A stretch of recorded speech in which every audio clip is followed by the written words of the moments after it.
welcome back to some more Blood and Plunder as we keep working our way through the remaining Spanish forces here from Raise the Black. We're down to the last two. Today's, though, the Reformed Spanish Militia, again, 1701, 1730, is another doozy in the sense that there's just a whole lot of stuff going on with this list. So let's not waste any time. Let's just jump right in. We have 4 special rules, a good selection of units, obviously some command options, but also a bevy of force options here. So right off the bat, this force may deploy a single unit with the hidden, elusive, or skirmishers rule following the lay-in-wait rules in the scenario section for the Blood and Plunder rulebook. So we have plenty of units that will have that, so it's really just a nice choice of getting a custom sort of ambush unit, essentially. So speaking of units, we have an actual balanced selection of core and support. It's not heavily skewed to one side like we can see with some of the other lists that are out there. But we have the as you might expect, militia units here: Milicianos Reformados, the Negros, the Lanceros, Hostigadores, and Caballeria. So we got some good infantry and cavalry already in the core, which again just lets us build a solid little force from there. But our support units really are a little bit more specialized. We have artillery. We have the Caballeria, if we can say it right, Lancero. Again, so very solid cavalry selections all the way across the board. But then we also have Soldados, the Reformados, and the de Avanzadas. And then finally some Milicianos Indios, which always are a welcome choice there, which probably would be one to use the 4 special rule on too. I always like using them. But you might have a different preference in units. Command options, we also have plenty here. So again, any standard Spanish commander will do. But then we have, again, some real good choices here for the commanders too. We can go with Don Andres de Arreola y Guzman, Francisco Romo de Oriza, or Jose de Zuniga y La Cerda. So we'll get into those guys all in due time. So already a fair bit going on here, right? We have a very good, again, selection of units across the board.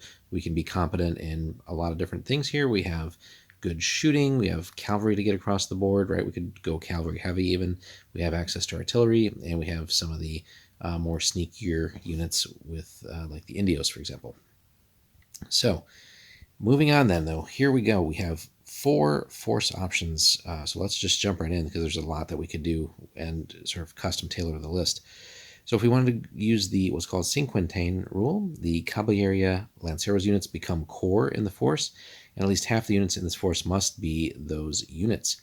The commander in this force must also be mounted. So basically, we can take the list, although we're going to tweak it and essentially make it a dedicated cavalry list, right? So it's almost like 2 lists in one in that sense, right?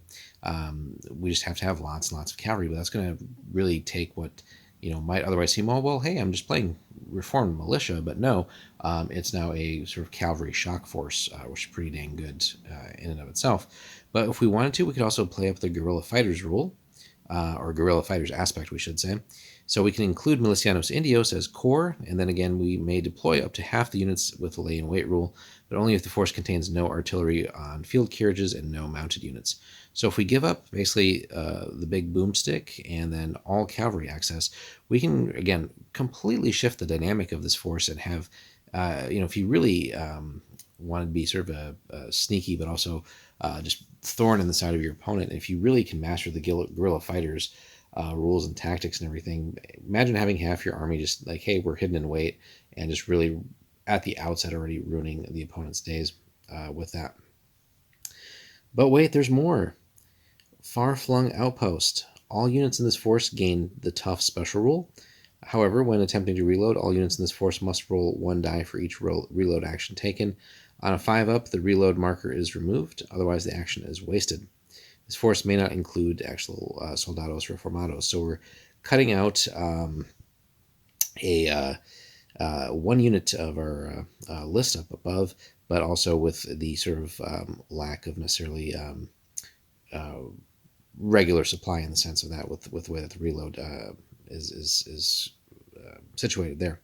So something to consider. So, but not necessarily as drastic a penalty as some of the other sort of unit modifications that we saw above here, but nonetheless something to be aware of. Now, that being said, getting tough all the way across the board is pretty dang cool, and again, really changing the dynamic of what the list is going to be geared to do. And then finally, Armadillas, Marineros, become core units, and caballeria units may not be included in the force at all.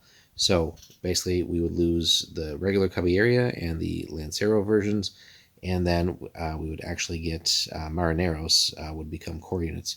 Now here, the stock list doesn't include the Marineros, so hopefully that's not a typo with the list. But it seems like then that would just actually give us access to Marineros as another core unit at the expense of losing 2 of the cavalry units. So something to consider. But this list really has something for everybody, right? If you love an all cavalry force or mostly cavalry force, we got that.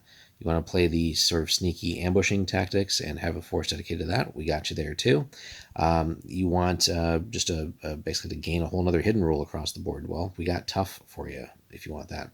And then also, if we wanted to, we could bring in a whole other unit outside of the force and make it another core unit as well. So lots of neat things that we can do with this list, guys. Let us know your wins and your successes with the Reformed Spanish Militia, and how did you go about the list? Did you play more of a vanilla list, or did you really take advantage of some of these other variations? Hit us up in the comments. Thanks so much for watching, and we'll have more Blood and Plunder for you soon.